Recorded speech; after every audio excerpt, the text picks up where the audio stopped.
Hoje estamos aqui na Praça Menino João Hélio para continuar a leitura do livro O Maravilhoso e Bom Deus. Estamos no capítulo 2. Vamos iniciar hoje o nosso novo capítulo desse livro maravilhoso. E aí, você tem praticado a metanoia? Você tem feito o exercício de mudança de mente, mudança de atitude? Ainda não? Então, comece imediatamente essa mudança na sua vida. Tenho certeza que coisas maravilhosas irão acontecer na sua vida e na vida de todos aqueles que estão à sua volta. Vamos reiniciar a leitura no capítulo 2, com o tema Deus é bom. Lembro-me da primeira vez em que fui convidado a falar a uma igreja que usa a dobradinha, apelo e resposta. Em seus cultos de adoração, o líder de adoração gritava algo e a congregação respondia clamando alguma coisa de volta. Percebendo que eu não estava acostumado a fazer isso, o pastor apresentou-me à congregação e disse: precisamos preparar nosso convidado para a maneira de fazermos as coisas por aqui. Por isso, vamos treinar a resposta em coro, que repetimos todos os domingos, e então deixá-lo experimentar para que seu coração fique pronto para pregar. O pastor fez uma pausa e então gritou: Deus é bom! A congregação gritou em resposta: para todo sempre. O pastor então continuou: e para todo sempre, Deus é bom. Foi a conclusão da igreja. A seguir, ele disse: Jim agora nos conduzirá. Ele apontou para o microfone do púlpito, onde eu, nem um pouco acostumado a gritar e receber gritos em resposta, soltei um: Deus é bom. Para me encorajar, as pessoas gritaram de volta bem alto: para todo sempre. Cheio do Espírito Santo ou de adrenalina, ou de ambos, gritei em resposta: e para todo sempre. Naqueles dias, era fácil para mim gritar: Deus é bom. Já que até aquele momento, minha vida tinha sido caracterizada por sucesso e bênção. Eu não tinha problema em dizer a ninguém que acreditava que Deus era bom. Verdadeira e absolutamente bom. Eu tinha toneladas de evidências, uma família amorosa, saúde perfeita, uma bela e maravilhosa esposa, um filho saudável, uma grande carreira. 12 anos antes, eu me tornara cristão e daquele momento em diante, Deus se fizera presente em minha vida de maneiras óbvias. Dizer ou mesmo gritar que Deus é bom era fácil e natural para mim. Naquela manhã de domingo, tudo isso, porém, estava prestes a mudar. Quem pecou? Perdi o fôlego quando recebi a notícia. Os médicos disseram à minha esposa e a mim que o pequeno ser que ela carregava durante 8 meses tinha uma rara disfunção cromossômica que o faria morrer assim que nascesse. Voltamos para casa completamente desorientados e tomados por lágrimas. Os médicos foram tão secos ao dar essa notícia que tive vontade de sacudi-los e dizer: é sobre nossa filha que vocês estão falando, não sobre uma avaria médica. Até aquele momento, nada tão terrível tinha acontecido em minha vida.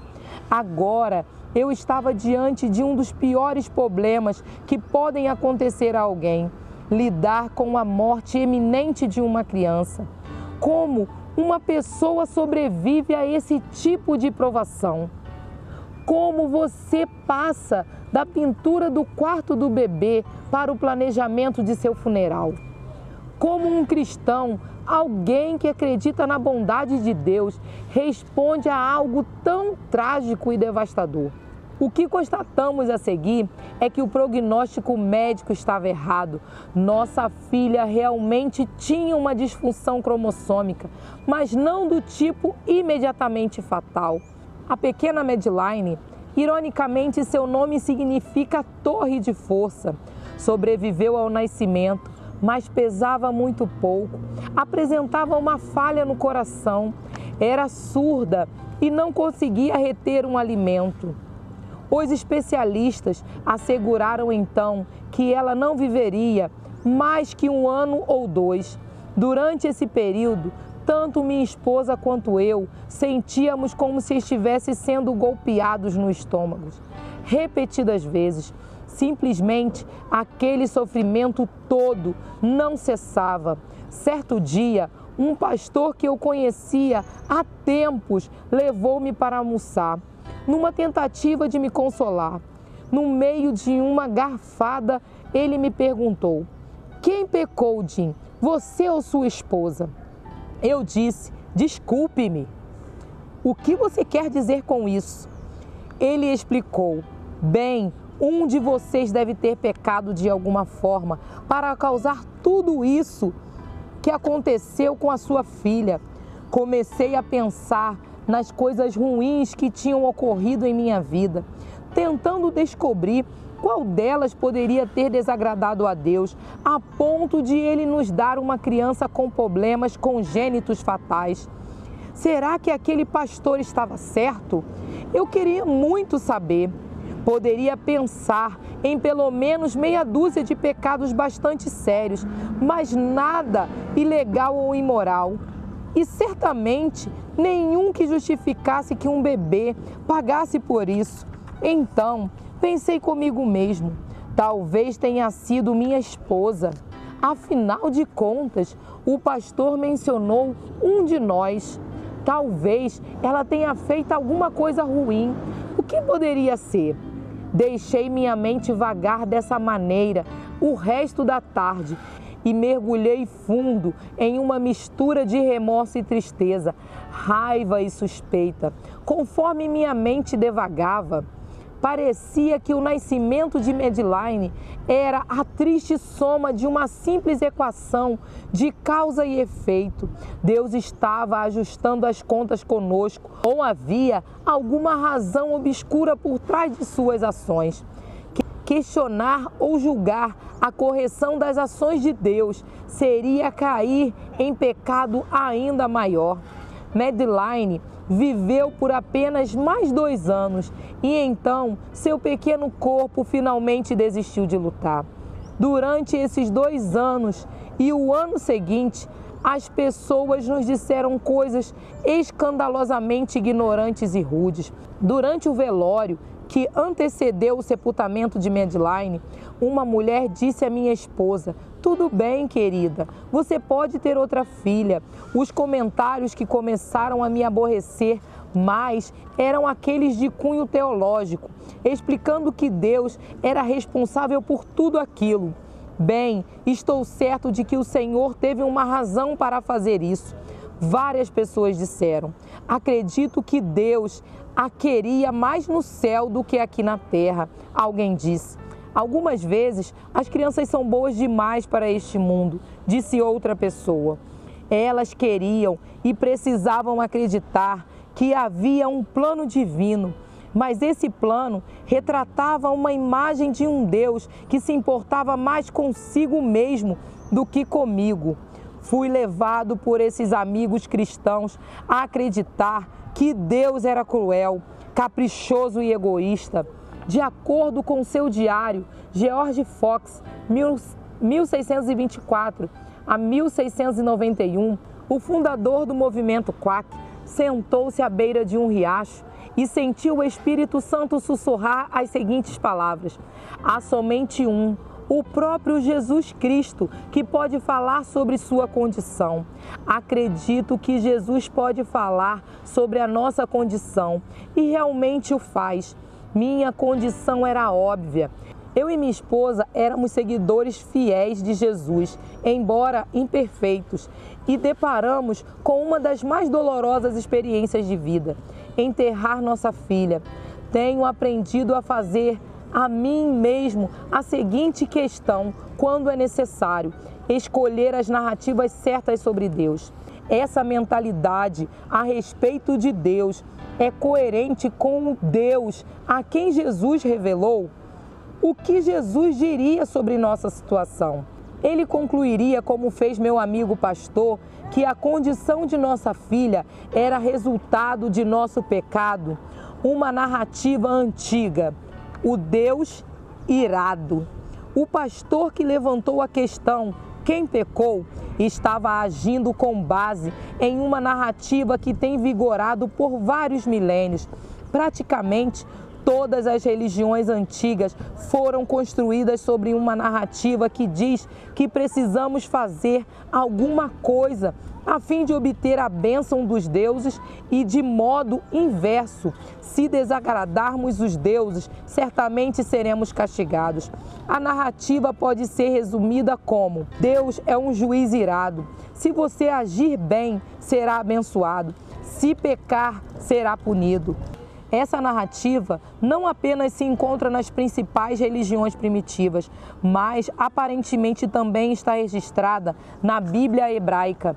Em Êxodo 20, versículo 5, lemos a seguinte advertência a respeito de ídolos: não te prostrarás diante deles, nem lhes prestarás culto, porque eu, o Senhor, o teu Deus, sou Deus zeloso que castigo os filhos pelos pecados de seus pais, até a terceira e quarta geração daqueles que me desprezam. Os rabinos dos dias de Jesus pensavam dessa forma, e essa era a narrativa dominante entre as pessoas ligadas a Jesus. O estudioso bíblico Raymond Brown observa: os rabinos falavam de Jesus dando aos seres humanos punições de amor, isto é, castigos severos que, se uma pessoa suportasse generosamente, trariam vida longa e recompensas. Embora tenha raízes judaicas antigas, essa narrativa também é sustentada pelos cristãos modernos. Logo depois da tragédia do 11 de setembro, os rabinos falavam de Deus dando aos seres humanos punições de amor, isto é, castigos severos que, se alguma pessoa suportasse generosamente, trariam vida longa e recompensas.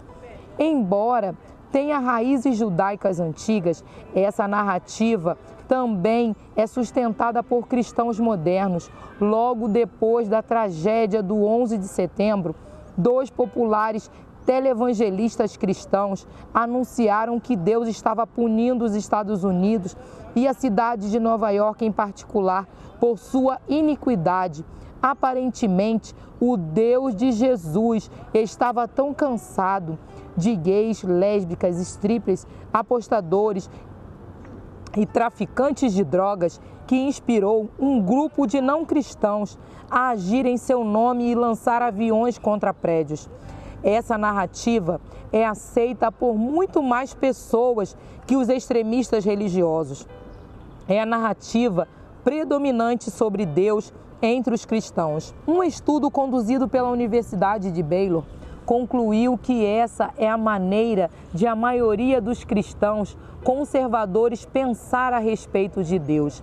Aproximadamente 35% dos cristãos acreditam que Deus tanto é um juiz intolerante quanto está altamente envolvido nos assuntos humanos. Como juiz divino, Deus nos observa cuidadosamente, ávido por nos punir, mesmo pelas menores infrações. Devo confessar que por muitos anos acreditei nessa narrativa. Se eu fazia algo especialmente bom, como orar por um longo período ou passar um dia inteiro em serviço comunitário, ficava pensando que a bênção de Deus me dará por essa minha boa obra. Se por outro lado eu fazia algo ruim, como mentir para um amigo ou deixar de ir à igreja para jogar golfe, especulava secretamente quando e como Deus me puniria. Foi só quando me deparei com a doença congênita de minha filha que confrontei essa narrativa. Certamente, nossa pequena Maddie não havia pecado e causado aquela terrível doença.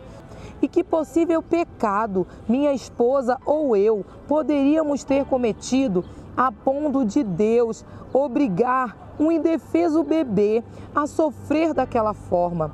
Nossa situação me obrigou a analisar profundamente minhas crenças reais sobre Deus. Fui direto ao melhor contador de história que eu poderia achar. Voltei todas as minhas atenções para Jesus. Você já quis saber como e quando seria punido por Deus por um pecado particular? Ou você já acreditou que alguma coisa ruim que aconteceu à sua vida estava relacionado a algo que fez para merecê-la? E aí, você acredita que você estaria sendo punido por Deus por alguma coisa que você fez?